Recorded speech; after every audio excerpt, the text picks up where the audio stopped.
जय श्री राम, राधे राधे, नमस्कार, प्रणाम, सत श्री अकाल। कैसे भाई बहनों आप सब। गुरुजी ज्योतिष विचार यूट्यूब चैनल में आप सभी का स्वागत है, अभिनंदन है। मित्रों, अगर अभी तक आपने हमारे चैनल को सब्सक्राइब नहीं किया है तो इसको सब्सक्राइब अवश्य कर लें, जिससे कि महत्वपूर्ण जानकारियां जो हैं, जीवन से जुड़ी हुई समस्याओं से संबंधित जानकारियां जो हैं, उनके निवारण क्या हैं और इस बारे में हम हमारे चैनल के माध्यम से बताते रहते हैं। तो आप अगर इन सब जानकारियों में के पाने के लिए, हमारे चैनल से जुड़े रहने के लिए हमारे चैनल को सब्सक्राइब अवश्य कर लें, जिससे कि महत्वपूर्ण जानकारियां जो हैं आपको समय समय पे मिल सकें। आज का जो विषय है वो है तनाव, तनाव के कारण और तनाव के निवारण। जीवन में तनाव जो है वो बड़ा हमें परेशान करता है। इस तनाव से कैसे बचा जाए, इस बारे में चर्चा करेंगे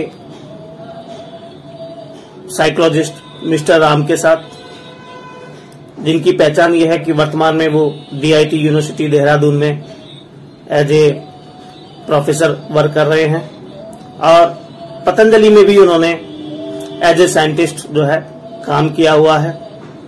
कई बुक भी जो है उनकी मार्केट में अवेलेबल है। इसके अलावा वो ऑनलाइन भी सजेशन देते हैं। आइए अब बात करते हैं, आपको जो जानकारी देंगे वो आज मिस्टर राम देंगे। बहुत बहुत धन्यवाद आपका। नमस्कार भाइयों बहनों। जैसा कि टॉपिक बताया गया है तनाव, तनाव के कारण और उसका प्रबंधन। क्या आपको पता है कि जो इंडिया की जो एडोलसेंट है, लगभग 30% एडोलसेंट्स यानी कि जो बच्चे हैं, कॉलेज गोइंग जो बच्चे हैं, लगभग 30% बच्चे स्ट्रेस से ग्रसित हैं, उससे सफर कर रहे हैं। और उस मामले में पूरे वर्ल्ड वाइड इंडिया जो है टॉप 5 में आता है। तो आप समझ सकते हैं कि कितनी खतरनाक ये सिचुएशन है तनाव। अब तनाव जिसे हम इंग्लिश में स्ट्रेस भी कहते हैं, हम कैसे पता चलेंगे कि बंदा तनाव में है? तनाव होता क्या एक्चुअल में? यदि मैं साइकोलॉजी की लैंग्वेज के हिसाब से बोलूं कि जब भी हम जितनी डिमांड है, जरूरत से ज्यादा जब भी हम कोई रेस्पॉन्स करते हैं या कोई एक्टिविटी करते हैं, कोई रिएक्ट करते हैं, तो वो ही स्ट्रेस कहलाता है। एक यदि एग्जाम्पल से समझें, एक बंदर है, बंदर के लिए, बंदर आपके घर में आ गया है या आपकी गली में आ गया है, आपको जितना उसके लिए रेस्पॉन्स करना है उससे ज्यादा यदि आप रेस्पॉन्स करेंगे तो वो आपके लिए स्ट्रेस कहलाता है। ठीक है। तो तनाव क्या हुआ? आवश्यकता से अधिक यदि हम कोई भी अनुक्रिया करते हैं, कोई रेस्पॉन्स करते हैं, तो वो स्ट्रेस कहलाता है। स्ट्रेस के बहुत सारे कारण होते हैं। तनाव के जो कारण हैं बहुत सारे होते हैं। हम उन्हें मुख्यतः 2 भागों में डिवाइड करते हैं। पहला, एक्सटर्नल फैक्टर, यानी कि किसी चीज की वजह से आपको स्ट्रेस हो रहा है। जैसे बहुत ज्यादा सोच रहे हैं तो स्ट्रेस हो सकता है। फैमिली में अचानक कोई सिचुएशन हो गई तो स्ट्रेस हो सकता है। इकोनॉमिकल क्राइसिस हो गई तो स्ट्रेस हो सकता है। घर में शादी है या फंक्शन है तो भी स्ट्रेस हो सकता है। टाइम मैनेजमेंट नहीं कर पा रहे हैं, स्ट्रेस हो सकता है। बाहर के कारण, जो ऐसी सिचुएशंस जिनकी वजह से स्ट्रेस हो सकता है। और हाँ, टेम्परेचर की वजह से भी स्ट्रेस हो सकता है।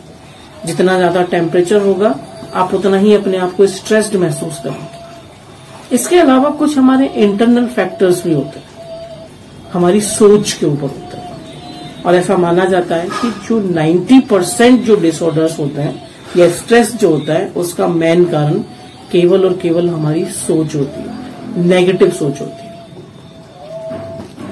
अब कैसे पहचानेंगे कि आप तनाव में हैं?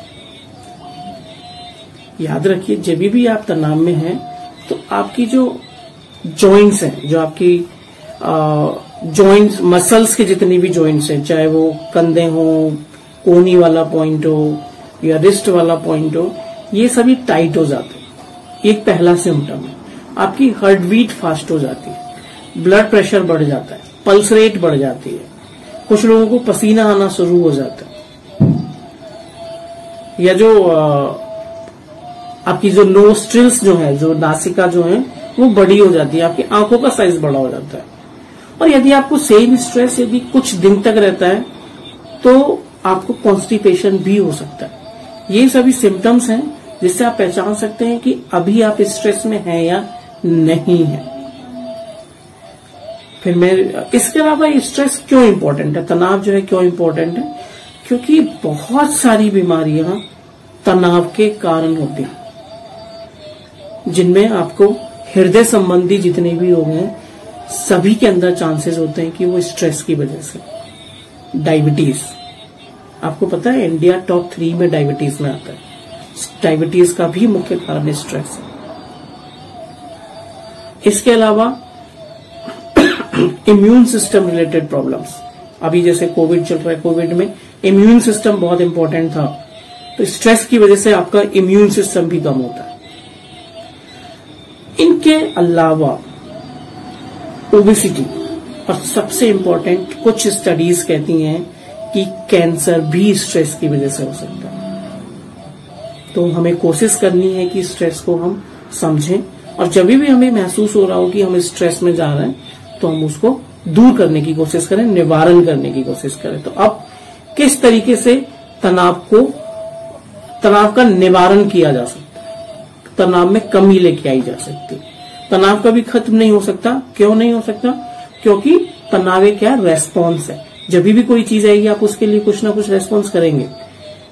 तो खत्म नहीं कर सकते पूरी तरीके से, लेकिन हम उसको क्या कर सकते हैं, प्रबंध कर सकते हैं, उसका मैनेजमेंट कर सकते हैं। तो कौन कौन से ऐसे मेथड्स हैं जिनसे आप स्ट्रेस को मैनेज कर सकते हैं? सबसे पहले नंबर पर है टाइम को प्रॉपरली मैनेज करें। अपनी लाइफ में जो कुछ भी आपने प्लान किया है उसको एक शेड्यूल करें, फिक्स करें चीजों को, और उसके हिसाब से ही अपनी लाइफ स्टाइल को या फिर अपनी एक्टिविटीज को आगे बढ़ाएं। Second, positive attitude and positive affirmations. अपने आप को पॉजिटिव एनर्जीज देते रहें, पॉजिटिव सजेशंस देते रहें, और पॉजिटिविटी से आप अपने आप को क्या कर सकते हैं, स्ट्रेस को कम कर सकते हैं। इसके बाद योग, मेडिटेशन, इनसे आप स्ट्रेस को कम कर सकते हैं। स्पिरिचुअलिटी, अध्यात्म और स्ट्रेस का क्या रिलेशन है? जब भी हम अपने आप को, अध्यात्म का मतलब क्या हुआ, जब हम अपने आप को डिवोट करते हैं किसी भी एनर्जी के सामने, जो परम सत्ता जो है उसके सामने जब हम लोग समर्पित कर देते हैं तो हमारे अंदर वो फीलिंग आती है, हम अपने आप को रिलैक्स महसूस करते हैं, और उसकी वजह से स्ट्रेस को कम किया जा सकता है। प्रोफेशनल साइकोलॉजिकल काउंसलिंग के थ्रू भी स्ट्रेस को कम कर सकते हैं। तो ये मेनली कुछ तरीके हैं जिनसे आप अपने स्ट्रेस को कम कर सकते हैं। धन्यवाद।